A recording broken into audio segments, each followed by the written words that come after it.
CPM-നെയും പിണറായി വിജയനെയും പരാജയപ്പെടുത്താൻ ഇറങ്ങിത്തിരിച്ച P V അൻവറിന് പുതിയ ശത്രു വന്നിരിക്കുകയാണ്. ആര്യാടൻ ഷൗക്കത്ത്, അതോടൊപ്പം തന്നെ വി ഡി സതീശൻ, UDF-ലെ നേതാക്കൾ. അദ്ദേഹം അവർക്കെതിരെ പകരം വീട്ടാനായി മത്സരത്തിന് ഇറങ്ങുകയാണ്. എങ്ങനെയായിരിക്കും നിലമ്പൂരിലെ രാഷ്ട്രീയം? എനിക്ക് തോന്നുന്നു PV അൻവറിലെ ഇപ്പോൾ അവിടുത്തെ വോട്ടർമാർക്കൊരു വിശ്വാസ്യത നഷ്ടപ്പെട്ടോ എന്നൊരു സംശയമുണ്ട്. കാരണം ഇതിപ്പം ഇങ്ങനെ ആടി ഉലഞ്ഞ് നിൽക്കുകയാണ്. താൻ പറയുന്ന ആളിനെ സ്ഥാനാർത്ഥിയാക്കണം, അങ്ങോട്ടുള്ള കുറേ ഡിമാൻഡ്സ് അങ്ങോട്ട് വെച്ചുകൊണ്ടിരിക്കുകയാണ്. എനിക്ക് തോന്നുന്നു ഇത് അൻവർ ഇപ്പോൾ ഒരു കീറാമുട്ടിയായി തീർന്നിരിക്കുകയാണ് UDF-ന്. വി ഡി സതീശൻ താല്പര്യമില്ലാത്ത ഒരാളാണ് അൻവർ. പക്ഷേ സുധാകരൻ പറയുന്നു അങ്ങനെ സതീശൻ മാത്രമായിട്ട് എടുക്കേണ്ട തീരുമാനം അല്ല, അപ്പം ചേർത്ത് നിർത്തണമെന്നുണ്ട്. അതുപോലെ KC വേണുഗോപാലിനും വി ഡി സതീശനെ ഇതിനോടൊപ്പം ചേർത്ത് നിർത്തണമുണ്ട്. ലീഗിനും താല്പര്യമുണ്ട്. ലീഗിന് മാത്രമല്ല UDF-ലെ ഘടകകക്ഷികൾക്കൊക്കെ തന്നെ താല്പര്യമുണ്ട്. കാരണം ഈ അൻവറിനെ ഇങ്ങോട്ട് ചേർത്ത് നിർത്തിക്കഴിഞ്ഞാൽ എന്തായാലും ഈ നിലമ്പൂര് തിരിച്ചു പിടിക്കാം എന്നൊരു കണക്കുകൂട്ടൽ ഘടകകക്ഷികൾക്കുണ്ട്. അപ്പോൾ അതിലൂടെ ഇതൊരു തുടക്കമാകും. വരാൻ പോകുന്ന തെരഞ്ഞെടുപ്പിന് ഇവിടെ ഒരു വിജയം ഉണ്ടായിക്കഴിഞ്ഞാൽ അണികളുടെ ഇടയിൽ കൂടുതൽ ആവേശത്തിലേക്ക് പോകാനുള്ള സാധ്യതയുണ്ട്. അപ്പോൾ ഇതിനിടയിൽ കോൺഗ്രസിലുള്ള ഗ്രൂപ്പ് പോരൊക്കെ മറന്ന് എല്ലാവരും കൂടി ഒന്നിക്കുകയും അതൊരു വലിയ വിജയമായി തീരുകയും എന്നുള്ളൊരു പ്രതീക്ഷയാണ്. പക്ഷേ ഇത് ഈ അൻവർ ഇപ്പോൾ ഒന്നും ഒരു വയ്യാത്തൊരു കണ്ടീഷനിൽ ഇങ്ങനെ നിൽക്കുകയാണ്. ഇനിയിപ്പോൾ തൃണമൂൽ കോൺഗ്രസിൻ്റെ ആളായിട്ട് മത്സരിക്കും. ഈ തൃണമൂൽ കോൺഗ്രസ് എന്ന് പറഞ്ഞാൽ ദേശീയ തലത്തിൽ തന്നെ ഈ കോൺഗ്രസുമായിട്ട് ഇണങ്ങിയും പിണങ്ങിയും ഒക്കെ നിൽക്കുന്നതാണ്. തുടക്കത്തിൽ മമത ഇതിനോട് ഇടം കയറിട്ട് നിൽക്കുകയായിരുന്നു. പിന്നീട് ചോദിച്ചു, പിന്നെ ഉണ്ടോ എന്ന് ചോദിച്ചാൽ ഉണ്ട്, ഇല്ലയോ എന്ന് ചോദിച്ചാൽ ഇല്ല എന്നുള്ള രീതിയിലാണ് നിൽക്കുന്നത്. ഇത് തന്നെ ആയിരുന്നല്ലോ അരവിന്ദ് കെജ്രിവാൾ. അപ്പോൾ അങ്ങനെയുള്ള ഒരു പാർട്ടിയെ, ഒരു ഘടകകക്ഷിയെ UDF-ലേക്ക് ചേർത്ത് നിർത്തണോ എന്നുള്ളതിനകത്താണിപ്പോൾ വലിയ ചർച്ച നടന്നുകൊണ്ടിരിക്കുന്നത്. പക്ഷേ അൻവർ ഇപ്പോൾ ഒറ്റയ്ക്ക് മത്സരിക്കും. ഈ കോൺഗ്രസിന്റെ ധാരണ ഇപ്പോൾ പിണറായി വിജയന്റെ വലങ്കൈയായി നടന്നതാണ് PV അൻവർ. പിന്നീട് പിണറായിക്കിട്ട് തന്നെ ചവിട്ടിയിട്ടാണ് അദ്ദേഹം പുറത്തു പോയത്. ആ ഭയമായിരിക്കുമോ ഈ കോൺഗ്രസിനുള്ളിൽ തങ്ങൾ ഉയർത്തിക്കൊണ്ടുവന്ന് ലാസ്റ്റ് കോൺഗ്രസ് നേതാക്കളെ തന്നെ ചവിട്ടുമെന്നൊരു ഭയം കോൺഗ്രസ് നേതാക്കൾക്കുണ്ടോ? തീർച്ചയായിട്ടും ഉണ്ടാകും. കാര്യം ഇപ്പോൾ ഇവിടെ ജോയിയെ തൻ്റെ സ്ഥാനാർത്ഥിയായിട്ട് നിർത്തിയിട്ട് 2026 അൻവർ അങ്ങ് ഈ മണ്ഡലം എടുക്കാനായിട്ട് താല്പര്യപ്പെട്ട് നിൽക്കുകയാണ്. അതിനാണ് ജോയിയെ ഇറക്കാൻ പറഞ്ഞത്. ഷൗക്കത്താകുമ്പം അത് നടക്കത്തില്ല. ഷൗക്കത്ത് തന്നെ ഈ മണ്ഡലത്തിൽ തുടരുകയും ചെയ്യുമെന്നുള്ളതാണ്. ഷൗക്കത്തിന് നമുക്കറിയാം, നമ്മൾ പലപ്പോഴും പറഞ്ഞിട്ടുള്ളതാണ് ഈ മണ്ഡലത്തിനോടുള്ള ഒരു ബന്ധമെന്ന് പറയുന്നത്. അത് ഷൗക്കത്തിൻ്റെ പിതാവ് ആര്യാടൻ മുഹമ്മദ് മുതലേ ഉള്ള ഒരു ബന്ധമാണ് ആ മണ്ഡലവുമായിട്ട്. അപ്പോൾ ഇവിടെ ഇത് എത്രത്തോളം ഇതിങ്ങനെ അൻവറിനെ ഇനിയിപ്പോൾ ചേർത്ത് കൊണ്ടുവരുമെന്നുള്ളതിൽ ഒരുപാട് സംശയമുണ്ട്. ഈ അൻവർ ഇനി ഒറ്റയ്ക്ക് മത്സരിക്കുമെന്ന് പറയുന്നു. അൻവർ ഒറ്റയ്ക്ക് മത്സരിച്ചാൽ എത്ര വോട്ട് നേടും? എത്ര വോട്ട് നേടിയെടുക്കാൻ കഴിയും അൻവറിന്? അൻവർ തുടക്ക സമയത്ത് പിണറായിക്കെതിരെയും CPM-നെതിരെയും ഒക്കെ ശക്തമായി വെല്ലുവിളിച്ചുകൊണ്ടാണ് രംഗത്ത് വന്നത്. ആ സമയത്ത് കേരളത്തിൽ മൊത്തത്തിലൊരു ഓളം സൃഷ്ടിച്ചു, അത്രമാത്രം. അതിനപ്പുറം ഒന്നും ഉണ്ടായില്ല. ഈ പ്രത്യേകിച്ചൊരു കൃത്യമായ ഒരു രാഷ്ട്രീയമൊന്നും അൻവറിനില്ലല്ലോ. ഒരു സമ്പദ് ശക്തിയുണ്ട്, അത് നമുക്കറിയാവുന്ന കാര്യമാണ്. അതിൻ്റെ ബലത്തിൽ മാത്രം നിൽക്കുന്ന ആളാണ്. അല്ലാതെ ഒരു രാഷ്ട്രീയ പിൻബലമൊന്നും അൻവറിനില്ല എന്നുള്ളതാണ്. പണത്തിൻ്റെ ശക്തിയിൽ അവിടെ എന്തെങ്കിലും നേടാം എന്നാണ് കണക്ക് കൂട്ടുന്നത്. അൻവറിന് ചില ലക്ഷ്യങ്ങളുണ്ട്. ഇപ്പം തൃണമൂലിൻ്റെ ഭാഗമായിട്ട് നിന്നുകൊണ്ടാണ് UDF-ലേക്ക് പ്രവേശം നടത്തുക. അൻവറിനെ സംബന്ധിച്ചിടത്തോളം ഏതെങ്കിലും ഒരു മുന്നണിയുടെ പിന്തുണ ഇല്ലാതെ അവിടെ നിന്ന് അൻവറിന് ജയിച്ചു വരാൻ കഴിയത്തില്ല. ഇതിപ്പം ജോയിയെ നിർത്തി വിജയിക്കുകയായിരുന്നുവെങ്കിൽ അത് അൻവറിൻ്റെ വിജയമായിട്ടാണ് കാണുന്നത്. ഇനിയിപ്പോൾ ഷൗക്കത്തിൻ്റെ വിജയവും അൻവറിൻ്റെ വിജയമായിട്ട് നമുക്ക് കാണാൻ പറ്റത്തില്ല. കാരണം അതിനെ ചൊല്ലി വലിയ കലഹം ഉണ്ടാകും.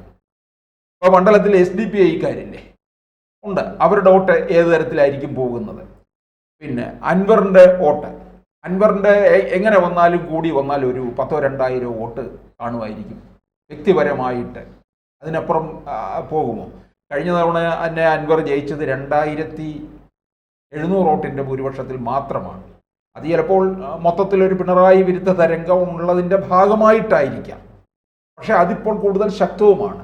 ഇനി ഷൗക്കത്ത് വിജയിച്ചു കഴിഞ്ഞാലോ അൻവർ ചിലപ്പോൾ വിജയം തൻ്റെ വിജയമായിട്ട് അവകാശപ്പെടാൻ വരുമായിരിക്കും. ഒന്നുകിൽ ഇപ്പോൾ അൻവർ എന്ത് ചെയ്യണം, നിശബ്ദനായിട്ട് അങ്ങ് മാറണം. കഴിഞ്ഞ ദിവസം വേണുഗോപാലുമായിട്ട് കാണും എന്ന് പറയുകയുണ്ടായി. പക്ഷേ വേണുഗോപാലുമായിട്ട്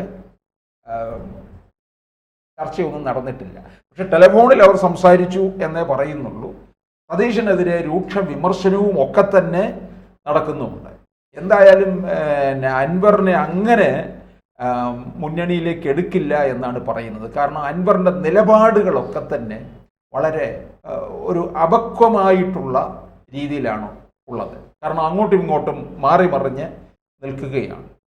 അപ്പോൾ അങ്ങനെ മാറി മറിഞ്ഞ് നിൽക്കുന്ന അൻവറിനെ UDF കൊണ്ടുവന്നു കഴിഞ്ഞാൽ അത് പാർട്ടിക്ക്, മുന്നണിക്ക് തന്നെ ദോഷമായി മാറുകയുള്ളൂ എന്നാണ് കണക്കുകൂട്ടൽ. അപ്പോൾ അങ്ങനെ വരുമ്പോൾ അൻവറിന് രാഷ്ട്രീയത്തിലൊരു വലിയ ഭാവിയൊന്നും നമ്മൾ കാണുന്നില്ല. ഏതെങ്കിലും ഒരു മുന്നണിയുടെ ഭാഗമായിട്ട് നിന്നാൽ മാത്രമേ ഉള്ളൂ. ഇപ്പം ഇത്രയും കാലം അറിഞ്ഞിരുന്നത് എങ്ങനെ തന്നെയാണ്, CPM എന്ന് പറയുന്ന LDF മുന്നണിയിൽ നിന്നതുകൊണ്ടാണ്. അല്ലെങ്കിൽ അൻവറിന് ഏതെങ്കിലും തരത്തിലുള്ള രാഷ്ട്രീയ സ്ഥിരതയുണ്ടോ? മറ്റെത്രയോ പേരുണ്ട് ഒറ്റയാൾ പട്ടാളമായിട്ട്. അല്ല, ഈ UDF-ഉം അൻവറും തമ്മിലുള്ള അടി ഉണ്ടാകുമ്പോൾ അവിടെ LDF വിജയിച്ചു കയറാനുള്ള സാധ്യതയില്ല. അതും ഉണ്ടാകുന്നുണ്ട്. അപ്പോൾ അൻവർ തന്നെ വീണ്ടും ആരെയാണോ വെല്ലുവിളിച്ചിറങ്ങിയത് അവരെ തന്നെ വീണ്ടും ജയിപ്പിച്ചു വിടുകയാണ് ചെയ്യുന്നത്. ഇനി അങ്ങനെ LDF വിജയം ഉണ്ടാകുമ്പോൾ നോക്കണം, അവരെ അങ്ങേയറ്റം എന്ത് ചെയ്യുകയാണ്, ഒരു അഹങ്കാരത്തിൻ്റെ പാരമ്യത്തിലേക്ക് അവരങ്ങ് മാറുകയായിരിക്കും ചെയ്യുന്നത്. കാരണം കേരളത്തിൽ ഭരണവിരുദ്ധ വികാരമൊന്നുമില്ല. വീണ്ടും ഞങ്ങൾ 3-ാം വട്ടവും അധികാരത്തിൽ വരും. നിലമ്പൂരിലെ വിജയം അവർ മുദ്രാവാക്യമാക്കി മാറ്റും. അത് അൻവർ അറിയുന്നില്ല എന്നുള്ളതാണ്. അൻവർ എന്തിനു വേണ്ടിയാണ് ഇറങ്ങിയത്? പിണറായിയെ തോൽപ്പിക്കുക, CPM തോൽപ്പിക്കുക എന്നുള്ള ഉദ്ദേശത്തോടു കൂടിയാണല്ലോ. പക്ഷെ അതിവിടെ നടക്കാതെ പോകുന്ന ലക്ഷണമാണ് കാണുന്നത്. കാരണം ഇനിയിപ്പോൾ നോക്കിക്കുക, അവരുടെ സ്ഥാനാർത്ഥിയെ പ്രഖ്യാപിച്ചിട്ടില്ല. പിന്നെ BJP സ്ഥാനാർത്ഥി ഇവരായിരിക്കും, BDJS സ്ഥാനാർത്ഥിയായിരിക്കും. BDJS എത്ര വോട്ട് പിടിക്കുമെന്നുള്ളത് നമുക്ക് കണ്ടറിയണം. ചിലപ്പോൾ ആ BJP വോട്ട് എങ്ങോട്ടേക്കും പോകാം, പല വഴിക്ക് ചിതറിപ്പോകാം, മനസാക്ഷി വോട്ടായിട്ട് മാറാം, അല്ലേ? അവരവരുടെ ഇതിന് വിട്ടുകൊടുക്കാം. അതിനുള്ള സാധ്യതയിലേക്കായിരിക്കും. കാരണം BJP മാത്രമായിട്ട് കുറച്ച് വോട്ട് അവിടെ കിട്ടുമെന്ന് തോന്നുന്നില്ല. കഴിഞ്ഞ തവണ 8500 വോട്ടാണ് അവിടെ നേടിയത്. അതുപോലും കിട്ടാത്തൊരവസ്ഥയിലേക്ക് മാറുകയും ചെയ്യും. അപ്പോൾ ഇതിവർക്ക് അനുകൂലമായിട്ട് മാറാനുള്ള സാധ്യത അൻവർ തന്നെ ഒപ്പിക്കുകയാണ് ചെയ്യുന്നത്. അപ്പോൾ അൻവറിന് പിന്നെ ആരെടുക്കും? പിന്നീട് അൻവറിനെ UDF എടുക്കുമോ? ഇല്ല. LDF കയറി ചെല്ലാനും പറ്റത്തില്ല. അൻവറിൻ്റെ എന്തായാലും അൻവർ നിലമ്പൂരിലെ ജനങ്ങൾക്കാണല്ലേ വലിയ തലവേദനയായിരിക്കുന്നു. ഒരു അനാവശ്യമായ തെരഞ്ഞെടുപ്പ് വരുത്തി വയ്ക്കുന്നു, വീണ്ടും അദ്ദേഹം മത്സര രംഗത്തിറങ്ങുന്നു. ആ രീതിയിൽ നോക്കുമ്പോൾ അവിടുത്തെ ജനങ്ങൾക്കല്ലേ ബുദ്ധിമുട്ട്. ഇതിപ്പം BJP രാജീവ് ചന്ദ്രശേഖർ പറഞ്ഞതുപോലെ തന്നെ അനാവശ്യമായി ഉണ്ടാക്കി വെച്ച ഒന്നാണ്. CPM വെല്ലുവിളിച്ചുകൊണ്ട് ഇറങ്ങുകയാണെന്നുണ്ടെങ്കിൽ പലർക്കും അമർഷത്തോടുകൂടി നിൽക്കുന്ന ഒരുപാട് പേരുണ്ട്. പക്ഷേ അൻവറിനെ സംബന്ധിച്ചിടത്തോളം അൻവറിന് മറ്റു ചില താല്പര്യങ്ങളുണ്ടായിരിക്കും. കാരണം അൻവർ വലിയ വ്യവസായിയാണ്, സമ്പന്നനാണ്.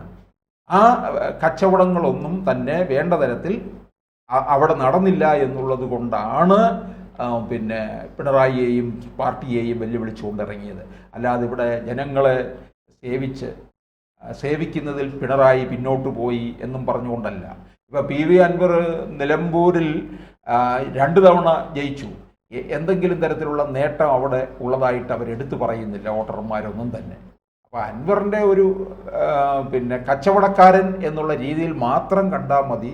അപ്പോൾ ഇത് അൻവറിനെ സംബന്ധിച്ചിടത്തോളം ഇത് അത്രത്തോളം രാഷ്ട്രീയത്തിലൊരു സ്ഥിരതയോടുകൂടിയുള്ള ഒരു പോക്കൊന്നും ആയിരിക്കില്ല.